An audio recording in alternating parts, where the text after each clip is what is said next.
world dance with informed consumer decisions. Wendy Knowler, it's wonderful to have you back in studio today. Thank you. There's another song that would work. It's Tom Waits from way back. And there's a line in it, I'll have to find the name, where he says, the large print giveth, but the small print taketh away. Okay. Well, Wendy is here to help us spot the small print that taketh away. And in the case of today's conversation, spot the large print that doesn't signify quite what we think it does in many cases. Needs more small print, or better still, more large print. So we are going to start with that conversation around, it's to do with plastic recycling and terminology that consumers misunderstand. And hopefully this conversation will clarify a few things and important things on that. And then we did receive a whole glut of open line questions last week, so we'll try and get through a few of those at the end of the show as well. And of course, you're welcome to ask additional open line questions by sending a WhatsApp to 072 567 1567. Wendy, I mean, we've done plenty of segments over the years around what can and can't be recycled, and we've often pointed out that the fact that saying something can be recycled does not mean it actually will be recycled. How it's treated after use, what it is disposed with, all of these things mean that even if something is fully recyclable, it quite often might still end up in landfill. And so today we want to think about that so-called eco-friendly cup that you just tossed into the recycling bin. Firstly, it might not be recyclable at all. And secondly, by putting it into that bin, you might, in fact, have wrecked an entire batch of very valid recyclables in the process. Wendy, you've had a very interesting morning engaging with this issue with one of the plastic industry's producer responsibility organizations. I have indeed. So PETCO is the producer responsibility organization, PRO, that manages, and this is a government mandated thing, that manages the recycling and life cycle of PET plastic bottles and liquid board packaging, which most of us know as Tetra Pak. So our fruit juice cartons, that kind of thing. Sort of multi-layered. Yeah. And that can be tricky for recycling because of the fact it's got multi-materials in it. So this morning, PETCO hosted a virtual webinar focusing on those seemingly environmentally friendly words, biodegradable and compostable when used in packaging, and why they are causing such headaches for South Africa's recycling industry. So one of the PETCO employees who took part in the webinar, as did I this morning, is going to be joining us to discuss this issue in more detail. But I just wanted to start with a stat that goes to the heart of this matter, and that is as little as 0.1% to 0.3% contamination. In other words, somebody putting something in the recycling stream that doesn't belong there, PET recycling stream that is enough to spoil an entire batch of recycled PET. So the implications are really immense. That's one dodgy bottle. So if Exactly. the crate contains 1,000 PET bottles or 999 PET bottles and one non-PET bottle, that might be enough to condemn the entire batch to landfill. Exactly. At the end. Okay. And I don't think many people realize that. And part of the reason they don't is because there's not enough information on the packaging saying not recyclable. And I think the reason for that is that it doesn't sound very environmentally friendly. So somebody going for a biodegradable or compostable packaged product is doing it because they want to appear green. Yes, they like the idea of being green. Yes, so they might, we've got our black bag rubbish that's going to landfill, and then we've got, most of us, another bag for recycled material, and to us that's the sort of green bag. That's the environmentally, and let's toss it in there. And that's not where it belongs. And the frustrating thing is, Wendy, we actually do relatively well. I know by international standards, South Africa recycles a lot of its PET. And the milk bottles, which is HTP. The HTP, yeah. So we do it relatively well compared to the rest of the world. And then one to of think the best. that one bad decision somewhere in the line that somebody chucked in a bottle or a cup that didn't belong there could undo all that good work is very frustrating. Yeah, and the problem is that you can't tell by looking at it. Yeah. So what looks a water like bottle that's made from PET and one that's made from, I'm going to get to it's PLA. It's polylactic acid. It's a bioplastic made from cornstarch, which is then sold to us as compostable or biodegradable. But they look the same. They look the same. They end so up in the same bin. People, the reclaimers, as they're called, getting them off landfill or wherever else they land up as litter, and taking them to a buyback centre, and from there they get to a recycling plant. It's very difficult for anyone along the way to know. And that's why it's so important to actually say, do not recycle, but there's a resistance to doing it. So I put my hand up and said, well, I have a platform. Let's talk about it. Yeah. I'm going to, I'll be the one, and hopefully many others, saying, please, it's a vital education process. Yeah.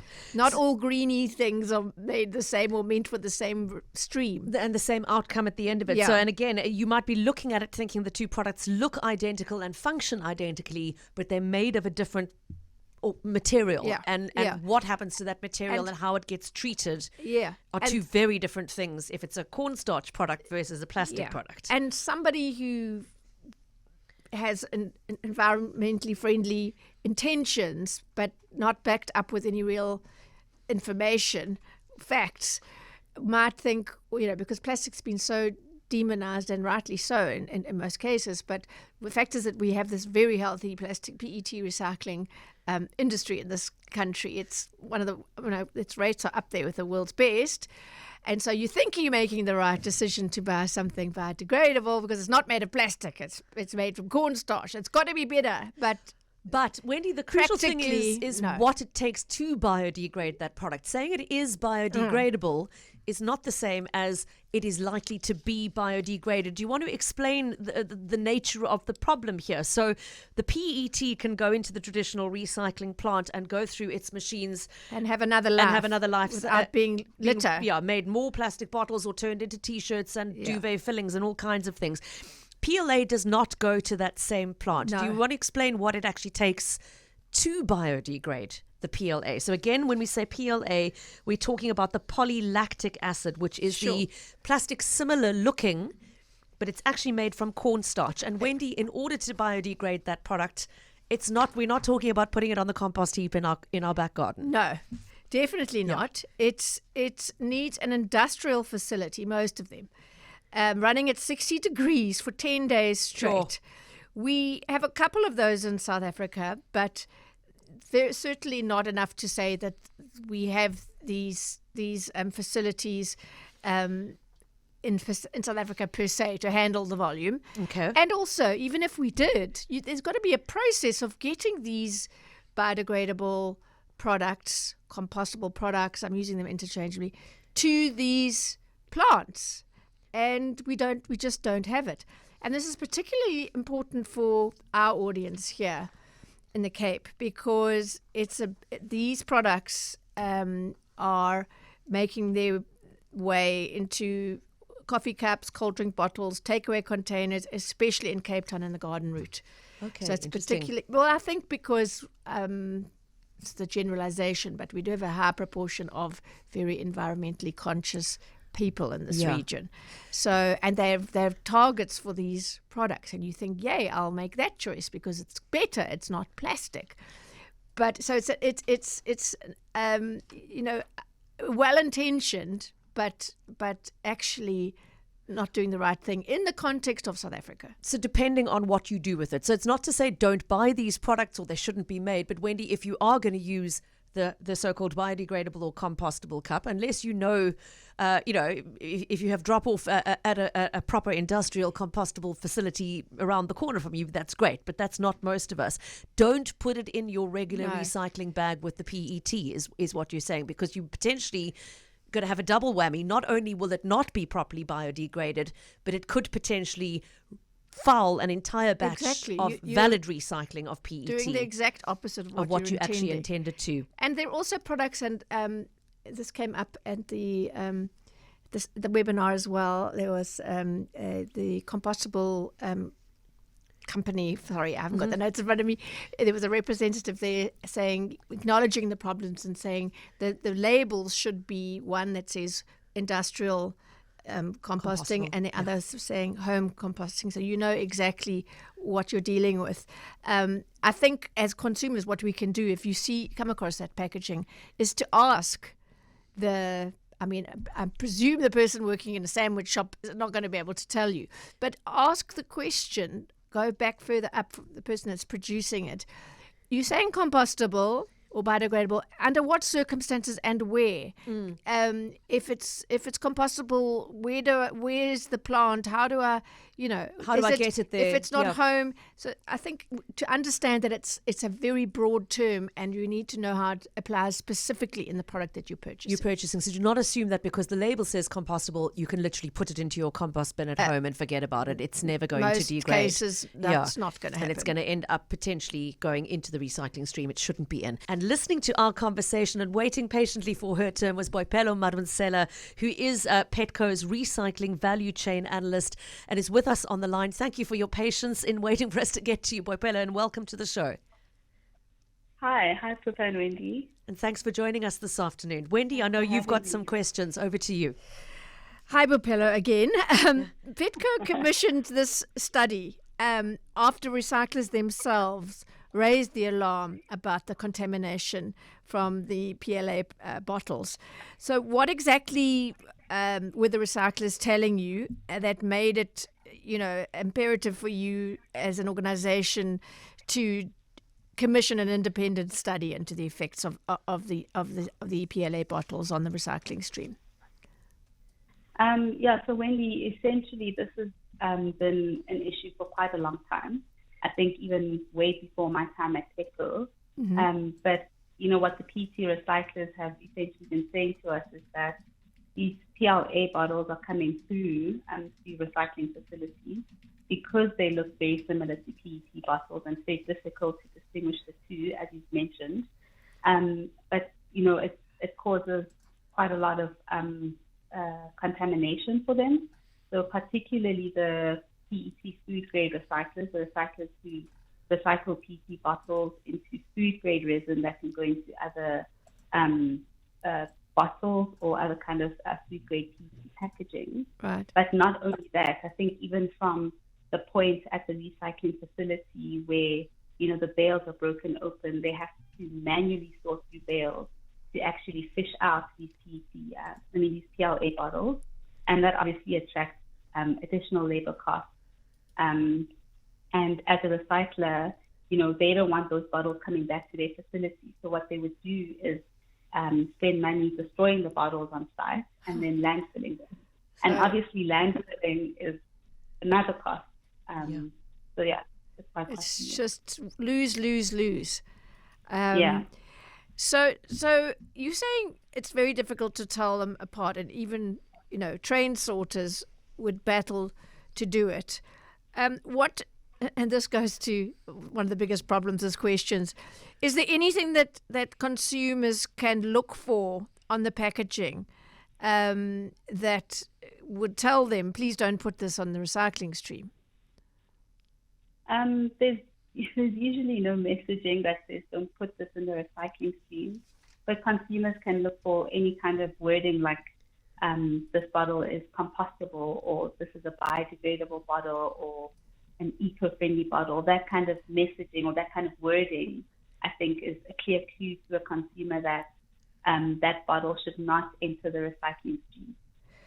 Okay, and is the advice then, do you put it in your little home compostable thing in your garden, or do you realize that should you realize that there isn't actually a process in place for them to land up in an industrial composter and decompose in that way? Should you rather just fling it in your normal bin that's going to go to the landfill? At least you're not involving other people in getting it there. Yeah, so at this stage, I think that is what is recommended, is that just put it in the normal municipal solid waste bin because, unfortunately, because, last week we had a industrial composter join us at another webinar that we hosted, and she also said it's so difficult for them to tell the difference between a PLA bottle and a PET bottle if it comes in an organic waste load. So essentially what they do as well is they just remove everything that looks like plastic because it's obviously a risk for them to compost something that's not compostable, and that obviously impact the quality of their compost. So it works both ways. So the industrial composters are having a problem of PET arriving to be composted, which it can't be. And the recyclers are having compostable product arrive, which they can't recycle. I mean, it's a lose-lose, as you said, Wendy. But several of our listeners are making the comment on the WhatsApp line that recyclable bottles have got labeling and little triangles with numbers in them to indicate to you that they can or can't be recycled, and are asking, surely there should be a requirement on the compostable bottles for some kind of marking like that. Is there such a requirement? There should be a requirement. Currently, the extended producer responsibility regulations, they just stipulate the collection and recycling targets. But I think in the plastics industry, a lot of brand owners and producers have really gone the extra mile to label their bottles to say they're recyclable or not recyclable. And we spoke to someone from COPCO earlier. That is a producer responsibility organization for compostable plastics. And what they've done is that they've actually developed a certification scheme for compostable plastics, where a producer or a brand owner who uses a compostable bottle can actually put a logo on the bottle. So to say this bottle is either home compostable, or this packaging actually is either home compostable or industrial compostable. So that's the kind of messaging I think that should be on this kind of packaging. Yeah.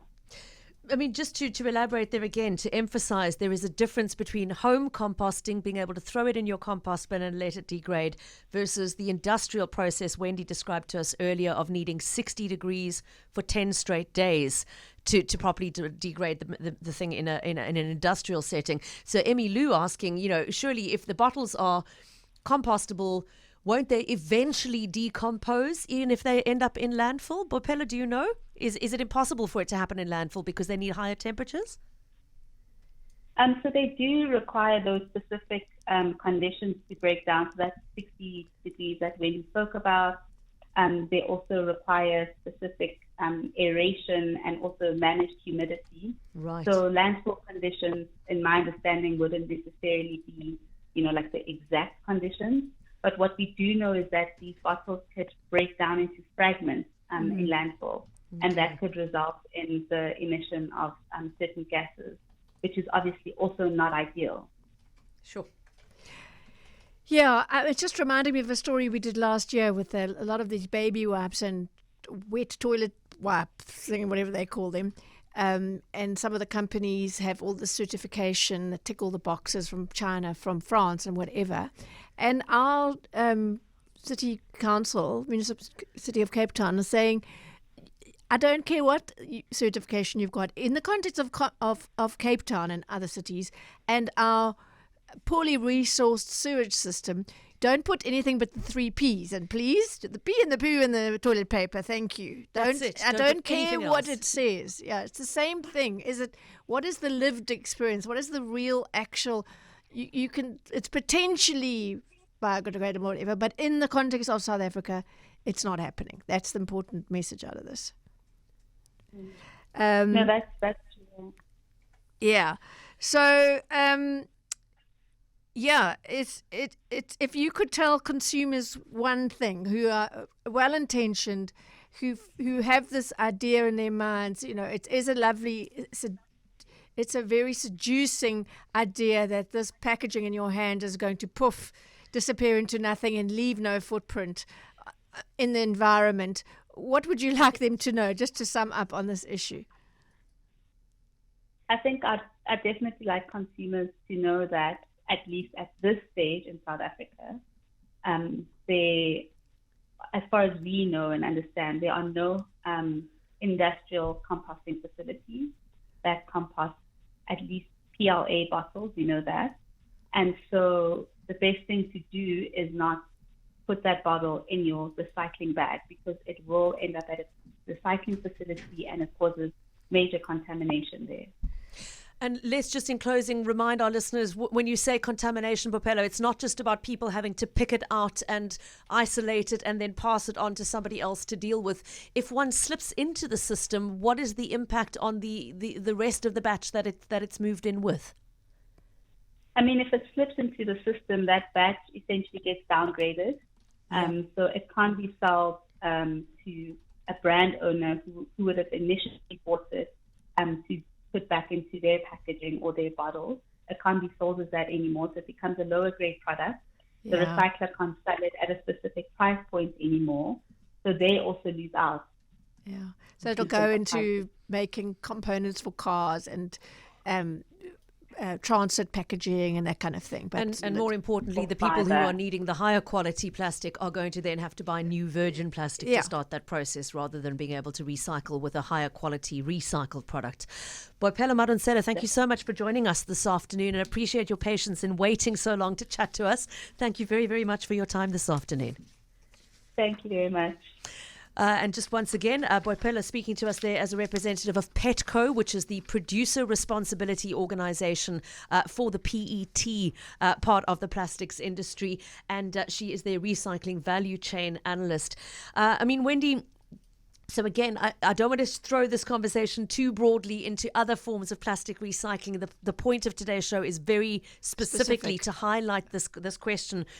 If you are choosing to use the biodegradable, compostable products, we're not saying don't use them, but please don't put them in the recycling bin with your other PET plastics. You've just heard what the impact is down the line on other good quality recyclable plastic that could be reused at a higher grade. And also the fact that it actually cannot be industrially composted. And also, no one's going to come along, pick it out, say, oh, look, it says compostable, and send it off somehow with some transport system that doesn't exist to some industrial composter, of which they're very few and far between, so that we don't have that process, that industry up and running. So you're better off buying a PET bottle, actually. As much as you might not like the idea of plastic, there's a very, very successful PET recycling industry in this country. So that actually is, at this stage, the greener option. Okay, it's really a lot to think about. Wendy, I mean, the bottom line is clearer, more easy to understand, properly disclosing outcomes in terms of labeling is what is needed. We've spoken about this so often before. Triangles and numbers, if the consumers don't know what those numbers mean and represent, it's not particularly meaningful. And if all they see is the line saying biodegradable and there's not something saying only in an industrial setting, and also it's misleading. It is. And also what's also confusing for consumers is that we're all global citizens. We're watching Instagram and TikTok and whatever. And a lot of that advice doesn't apply to South Africa. It applies to very first world countries with their own systems that are not necessarily replicated here in South Africa. So please be mindful. And again, I mean, this is not a story about saying naughty consumers, you shouldn't be buying those cups at all. It's about saying just be mindful of what you're not being told. Yes, and of where it goes. And please don't put it in the regular recycling is the absolute bottom line. I do think there should be a move to insist upon a clearer labeling regulation that indicates compostable in a home setting versus compostable in an industrial setting. It really needs to be in place. I believe it's in the process. Let's hope it's sooner rather than later. Let's hope so. Yeah. I mean, here's the great example. June saying at 85, I try to recycle correctly. I would really appreciate all items being clearly marked as to whether or not they can be put in the recycling bag. And there are many others like June trying to do the right thing. Trying to do the most environmentally friendly thing. But it's quite difficult, isn't it? Hi, Pippa and Wendy. It's Gordon Lang here. I think this is an absolutely essential conversation, but there are two things that sit before this. The one is the whole convenience thing that is leading to the production of these goods. And then the second is, we should really be avoiding rather than using the disposables. So we should be using reusable cups and water bottles wherever possible, because that would just stop any of the need to either throw away or recycle. So more and more, we should almost be penalizing the companies that produce this rather than forcing the user to actually become responsible. It's kind of abrogating responsibility at the company level. Thanks very much for a great show. Always keep up the great work. Cheers. Gordon, thanks. And I really take your point about the role of the consumer as well as of the producer bearing equal responsibility here. Wendy, several people asking if we can please do more recycling education around the different types of plastics and which can be recycled and which can't and what those numbers mean. It is something we've tackled before, but it was quite some time ago. So yes. We'll take your suggestion and absolutely schedule a follow-up full hour where we can just remind everybody or educate for those who don't know. I'll invite one of the country's top plastic recyclers onto the show. Because I remember fascinating information about what is appealing to recyclers, what they won't pick colours, out, the different value of the different colours, etc. There's overdue. A lot more to it. I'll schedule that. Than plastic versus cardboard versus Tetra Pak. So, okay, we'll definitely make a point of setting that one up. For now, let's just deal with a couple of quick open line calls and queries that came in late last week. An interesting one from Zahir, who wrote in to say, could Wendy shed light on a transaction fee of R1.30 that I was charged at ShopRite when purchasing electricity? Is it legal to charge extra for what is already an expensive product, is his question. And that's a fair question. The short answer is that there's no statute prohibiting it. So we have the Electricity Regulation Act, Section 15, which bans licensees. They may not charge a customer any tariff other than the one that NERSA approved. But ShopRite is neither a licensee nor a reseller. It's a third-party vending agent selling a token on behalf of the city or Eskom for a commission. And there's nothing in the Act that prohibits that. So, the landlords, body corporate, etc., they do have certain limitations. No additional costs such as prepaid vending fees may be recovered. And they may not charge service, operational, or admin fees on top of the approved tariff, which many do, so be aware of that. Yeah. But your supermarket till point is not one of those, it's not a landlord or body corporate. Reseller. Yeah, they're not a reseller. And the banks have been charging these admin fees openly for years. CapeTalk 50 cents, ABSA R1.50, F&B R2.70, without any regulatory challenge. So that's the cost of convenience, I suppose. Yeah, of being able to. As I hear, you're paying for the convenience of being able to do it at the till at ShopRite while you're doing your groceries, basically. Yeah. Okay, great question though. Thank you very much for asking. Janine wrote to say, I ordered clothing items online, but they arrived much later than promised. At what point can I cancel the order and demand my money back? Okay, I had Consumer Goods and Services Ombud Lisa Bratti standing by with me last week. Do you remember? Yes. But we didn't have the time for these. He was itching to answer these. So yes, he would be able to quote the section. But the Consumer Protection Act states that on delivered goods that if they don't meet their delivery promise and you don't agree, because sometimes you'll say, yeah, it's fine, I understand. But the point is, if they say you will get it by the 19th of August and you don't, you have full rights to cancel for a full refund. I actually had that happen to me in May with Take-A-Lot. I'd ordered, I'm trying to think why I was ordering shoes on Take-A-Lot. I think it was Take-A-Lot. But anyway, it was an online vendor platform. And I broke a heel on my shoes that I needed to wear for the Franschhoek Literary Festival about 7 days before the event, and quickly went online to see if I could get a replacement pair.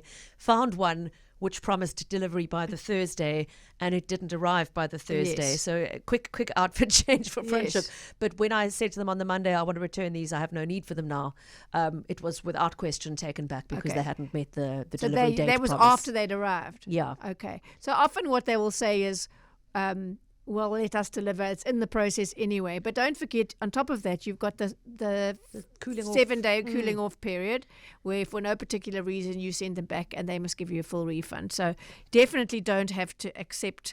And this is one of the top complaints to the Ombuds office, by the way, every year, is that people, online retailers don't meet their delivery promises.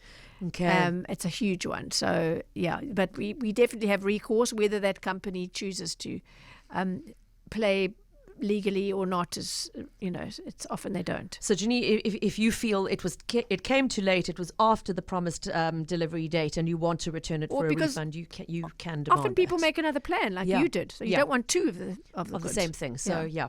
Okay, and then very quickly, Terry says, I received my final bill for plumbing services, and there were extra charges that nobody told me about upfront.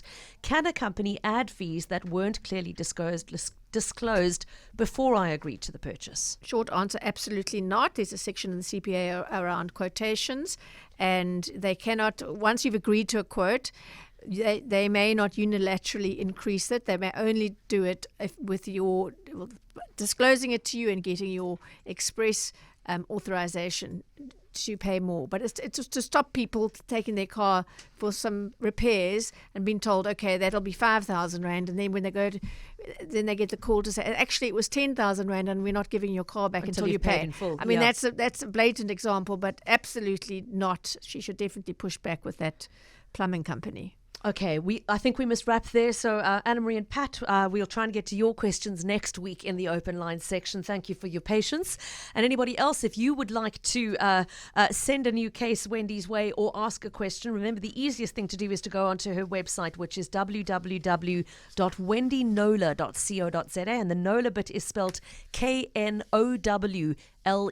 She knows a lot about consumer affairs. wendyknowler.co.za. You can also send an email to consumer@knowler.co.za. Please do remember to put the words CapeTalk in the subject line and just a word or two about the nature of the problem. So in Terry's case, for example, it would have been CapeTalk plumbing bill or something like that.